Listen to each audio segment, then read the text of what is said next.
नमस्कार, मी तेजस्विनी. तुम्हा सर्वांचं आपल्या चॅनेलवरती पुन्हा एकदा अगदी मनापासून स्वागत आहे. सर्वांना श्री स्वामी समर्थ. आय होप की तुम्ही सगळेजण मस्त आणि मजेत असाल. स्वामी महाराज तुम्हा सर्वांच्या मनातल्या चांगल्या इच्छा पूर्ण करू देत. आजचा व्हिडिओ शेवटपर्यंत नक्की कंटिन्यू करा आणि व्हिडिओ आवडला असेल तर चॅनेलला लाईक, शेअर आणि सबस्क्राईब मात्र नक्की करा. तर चला तर मग आजच्या व्हिडिओला सुरुवात करूयात. सुंदर दिवसाची सुंदर अशी सुरुवात झालेली आहे आणि सकाळी येताना नाश्त्यामध्ये मी आज इडली बनवलेली होती. म्हणजे जीविकाला स्नॅकमध्ये मला आज इडली आणि चटणी द्यायची होती, तर त्यातली थोडीशी इडली जी आहे ती शिल्लक राहिलेली होती. तर म्हटलं चला सगळ्यांनी मिळून मिसळून खाऊयात, म्हणजे सगळ्यांना सुद्धा टेस्टिंगसाठी भेटेल आणि संपूनही जाईल, जास्त काही राहणार नाही. मग सगळ्यांना जे आहे ते थोडी इडली, चटणी, चहा असं जे आहे ते आमचा सकाळचा नाश्ता होता. आणि रात्री खिचडी भात बनवलेला होता, त्यामुळे तो सुद्धा शिल्लक राहिलेला होता. थोडासाच होता, जास्त काही नव्हता, त्यामुळे मग तो सुद्धा गरम करून घेतला आणि मग सगळ्यांनी मिळून आज छान असा नाश्ता जो आहे तो आज करून घेतला. आता इथे ना माझा चहासुद्धा रेडी होता. आता पावसाचे दिवस म्हटलं की चहा जो आहे तो सगळ्यांनाच हवा असतो आणि मग म्हटलं चला सगळ्यांना चहा जो आहे तो देऊन घेऊयात आणि मग सगळ्यांनी मिळून आम्ही छान असा नाश्ता केला. जीविका एकदा स्कूलला गेली ना की मग निवांत असं आमचं जे रुटीन आहे ते सुरू राहतं. ती जाईपर्यंत आमची खूप जास्त घाई गडबड असते. मग आता म्हटलं चला सगळ्यांसाठी आधी कोरा चहा करून घेतला, कारण की दुधाचा चहा फक्त मला एकटीलाच लागतो. त्यामुळे मग माझ्यासाठी सगळ्यात शेवटी मी दुधाचा चहा जो आहे तो बनवत असते. आता मग सगळ्यांना तर दिलं होतं, फक्त आता माझाच नाश्ता राहिलेला होता, तर म्हटलं सगळ्यांसोबत बसून मग आपण सुद्धा नाश्ता करून घेऊयात. एकदा नाश्ता वगैरे करून झाला की मग बाकीची कामं जी आहेत ती आपल्याला पटकन अशी आवरता येतात. आता सकाळी काही चहा मला घेता येत नाही, कारण की सकाळी कसं घाई गडबड असते टिफिनची आणि दुधाची सुद्धा पॅकिंग असते, त्यामुळे चहा काही मला सकाळी जमत नाही. पण नाश्ता करताना थोडा का होईना चहा जो आहे तर तो मी घेत असते. आता काल एका ताईंची कमेंट होती की तुम्ही विळीने जे आहे तर ते गॅसच्या ओट्यावरती ठेवून खोबरं वगैरे कसं कट करता. तर येत नाही, इथे विळीला खाली बघा हे असं छोटासा असा लाकडाचा जो तुकडा असतो ना तर तो याला अटॅच केलेला आहे आणि प्रत्येक वेळीलाच तो असतो. आता त्याला काय म्हणतात ते काही मला आठवत नाहीये, पण हे असं जे लाकडासारखं छोटासा असा भाग असतो ना तर तो मी इथे ओट्याला जो आहे तो असा अटॅच करून असं थोडंसं जे आहे ते त्याच्यावरती दाब देऊन त्याला व्यवस्थित असं तिथे येत ना असं अटॅच करते आणि जास्त काही नाही, फक्त थोडासा त्याला जोर दिला की ते व्यवस्थित तिथं स्टेबल राहतं. आणि मग आता अशा पद्धतीने मग मी जे खोबरं वगैरे जे आहे ते असं चिरत असते. आता खाली बसून काही मला जमत नाही आणि ते खूप जास्त असं अवघडल्यासारखं सुद्धा होतं, त्याच्यामुळे खाली बसून येत ना मला कोणतंच काम जमत नाही. स्वयंपाक असू देत किंवा भांडी वगैरे असू देत, पटकन मला ते काही जमत नाही. जेवढं काही ओट्यावरती पटकन उभं राहून जेवढं काही काम करायला जमत असेल ना तेवढं मला खूप जास्त स्पीडने जमतं. खाली बसून जर ते मी करायला घेतलं ना तर ते मला खूप जास्त अवघड जातं. त्यामुळेच ना मी असं खोबरं, कांदा वगैरे सगळं जे आहे ते ओट्यावरती असंच विळीने जे आहे ते चिरून घेत असते. फक्त याला आहेत ना आपला थोडासा पोटाचा जो आहे तर तो प्रेशर द्यावा लागतो. म्हणजे असं जेव्हा आपण ही विळी इथे अडकवतो ना तर त्याला थोडंसं जे आहे ते आपल्या पोटाचा भार द्यावा लागतो, म्हणजे ती असं हलत नाही, व्यवस्थित तिथे अशी राहते आणि आपल्याला व्यवस्थित असं चिरता सुद्धा येतं. आणि असं अडकून ठेवली ना तर ते मग हलत सुद्धा नाही, व्यवस्थित अशी तिथे राहते. तर म्हटलं चला आज जे आहे ते तुमच्यासोबत शेअर करूयात. आज जेवणामध्ये बनवायची होती शेवग्याची भाजी. आता म्हटलं चला पटकन भाजी बनवून घेऊयात. आता जोपर्यंत माझी भाजी होते ना तोपर्यंत म्हटलं आपली बाकीची जी कामं आहेत ती आवरून घेऊयात. जसं की बेड वगैरे आवरणं किंवा बाथरूम वगैरे धुणं किंवा घरं वगैरे झाडणं, हे सगळं जे आहे ते भाजी होईपर्यंत माझी कामं जी आहेत ती होऊन जातात. म्हणजे एका कामासोबत आपली 2-3 कामं जी आहेत ती एक्स्ट्राची होऊन जातात. मग आधी म्हटलं बेडरूमची साफसफाई करूयात थोडीशी. मग बाथरूम वगैरे सुद्धा हातासरशी लगेच क्लीन करून घेतले. तोपर्यंत आईंची देवपूजा सुद्धा होऊन जाते आणि मग सगळ्यात शेवटी मग फरशा वगैरे ज्या आहेत त्या सुद्धा क्लीन होतात. आता भाजीला रोज काय बनवायचं हे खूप मोठा प्रश्न असतो, त्यामुळे आदल्या दिवशी ठरवून ठेवलं तर दुसऱ्या दिवशी आपल्याला ते बरं पडतं. आणि मग कालच मी ठरवलेलं होतं की उद्या आपल्याला शेवग्याची भाजी बनवायची आहे. त्यामुळे मागेत ना झाडाला आमच्या शेवग्याच्या शेंगा सुद्धा आलेल्या होत्या, तर त्याच आम्ही सकाळी तोडून आणलेल्या होत्या आणि मग लगेचच त्याची भाजी सुद्धा मी इथे बनवायला घेतली. आता बाहेर येत ना बारीक बारीक पाऊस जो आहे तो यायला लागलेला होता, पण तोपर्यंत म्हटलं बाहेरची ही जी क्लिनिंग आहे ना ती करून घेऊयात. आता घरातली सगळी कामं व्हायला आली की मग बाहेरचं हे काम माझं असतं ते म्हणजे पोर्च वगैरे क्लीन करून ठेवणं, जेणेकरून सगळं वातावरण जे आहे ना ते छान असं होतं. म्हणजे बाहेर जर पाऊस पडत असेल ना तर असं अंगणात वगैरे येऊन बसायला सुद्धा छान वाटतं. पण आमच्याकडे येत ना 2-3 डॉग आहेत, त्याच्यामुळे पाऊस वगैरे आला की त्यांना आतमध्येच ठेवावं लागतं आणि ते आतमध्ये आले की ते खूप जास्त घाण करतात. म्हणजे सगळे मातीचे पाय वगैरे जे आहे ते इथेच असतात आणि त्यामुळे मग काय होतं ना ते सगळं क्लिनिंग करून घ्यावं लागतं. जर बाहेर येऊन बसायचं म्हटलं तर आधी ही क्लिनिंग करून घ्यावी लागते.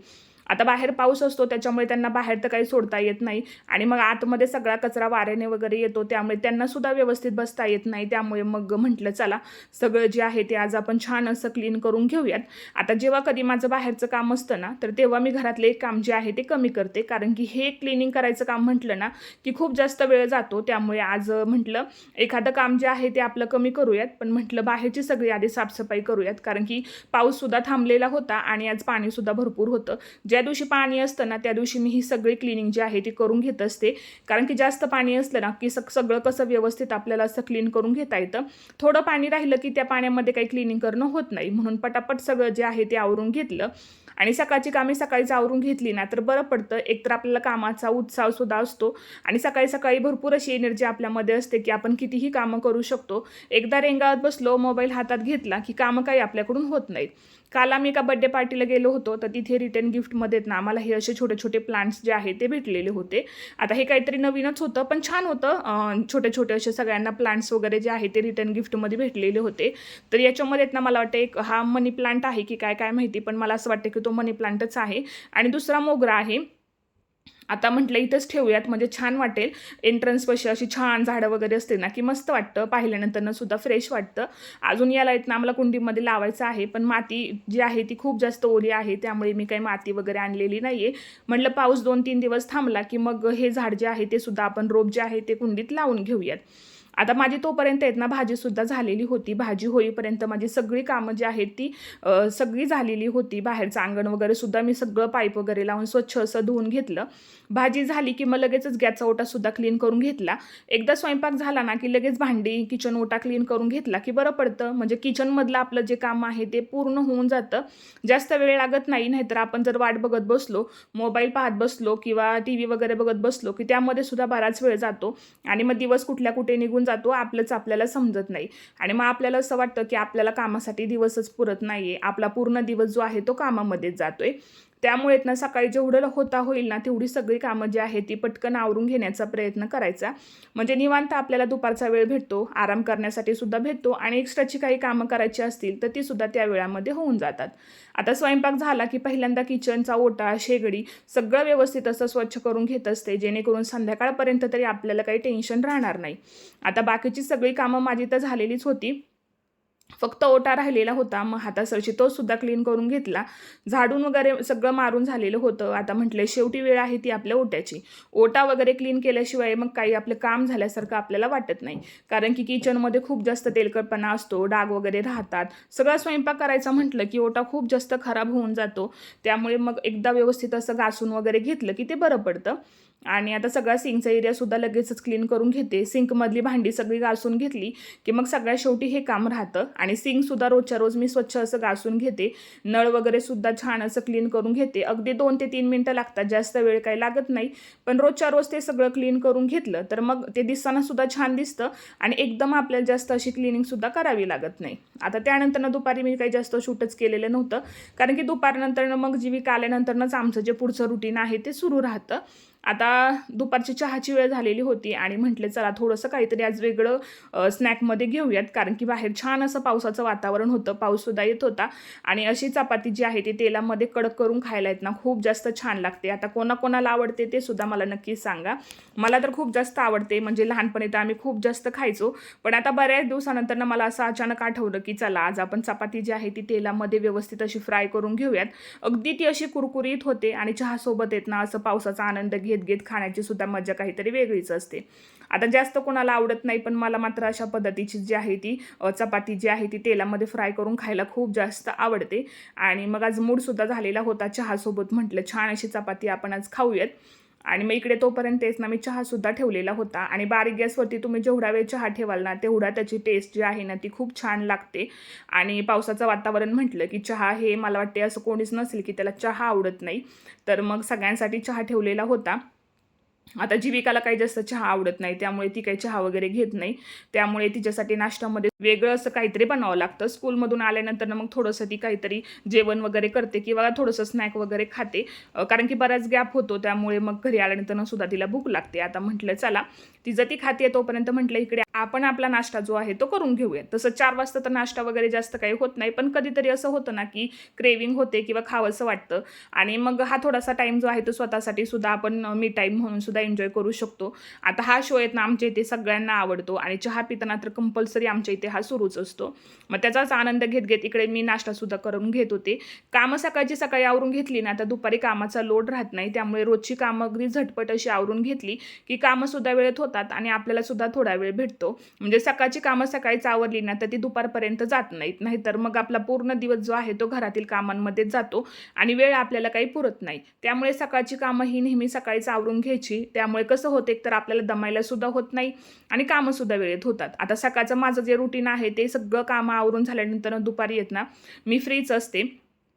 त्यानंतर ना मग घरं वगैरे झाडून घेतली. आता डायरेक्ट संध्याकाळच्या स्वयंपाकाचं टेन्शन होतं, त्यामुळे मग म्हटलं आता दुपारचा थोडा वेळ 4 ते 5चा हा टायमिंग होता. मग म्हटलं चला थोडासा बाहेर फेरफटका मारून येऊयात. तसं तर पाऊस थांबलेलाच होता. आता घरामध्ये सुद्धा काही काम नव्हतं, फक्त संध्याकाळचा स्वयंपाकच करायचा होता, जो की अगदी अर्ध्या ते 1 तासात होऊन जातो. त्यामुळे मग जीविकाला म्हटलं चला आपण दोघी जे आहे ते बाहेर थोडंसं फिरून येऊयात.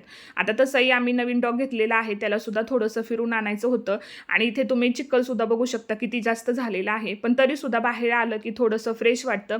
दिवसभर घरामध्ये बसून सुद्धा खूप जास्त बोर होतं आणि थकल्यासारखं सुद्धा वाटत राहतं. बाहेर आलं की कसं छान फ्रेश हवा पाहिली, झाडं पाहिली की मन अगदीच प्रसन्न होऊन जातं. आणि ही जी झाडं आहेत ना तर ती आम्ही मागे लावलेली होती, ती सुद्धा पावसामुळे ना खूप जास्त छान अशी बहरलेली आहेत.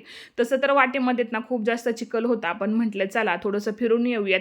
मातीचा जो सुगंध दरवळत असतो पाऊस पडला की, तर तो सुद्धा एक वेगळाच असतो. म्हणून मग आम्ही दोघीच निघालेलो होतो. आणि इकडे या साईडला आहेत ना आम्ही जी आहे ती मका पेरलेली आहे गुरांसाठी, आणि इकडे थोडंसं जे गवत असतं त्यांना खाण्यासाठी तर तेच या साईडला लावलेलं आहे. तर ते अजून छोटंसं आहे, आणि मका तर सध्याच पेरली आहे, त्यामुळे ती काही अजून जास्त अशी दिसून पण नाही येते की आहे म्हणून. पण पाणी वगैरे दिलं 2-3 दिवसात, पाऊस वगैरे झाला चांगला, तर मग ती सुद्धा छान अशी दिसायला लागेल वरती. आता चला म्हटलं एक छान असा फेरफटका मारून येऊयात, म्हणजे आपल्याला सुद्धा फ्रेश वाटेल आणि संध्याकाळच्या कामांना सुद्धा छान असं ताजेतवानं वाटेल. तर असा होता आजचा व्हिडिओ. कसा वाटला तुम्हाला कमेंटमध्ये नक्कीच सांगा. व्हिडिओ आवडला असेल तर चॅनेलला सबस्क्राईब करा. उद्या पुन्हा भेटूयात. तोपर्यंत सर्वांना श्री स्वामी समर्थ.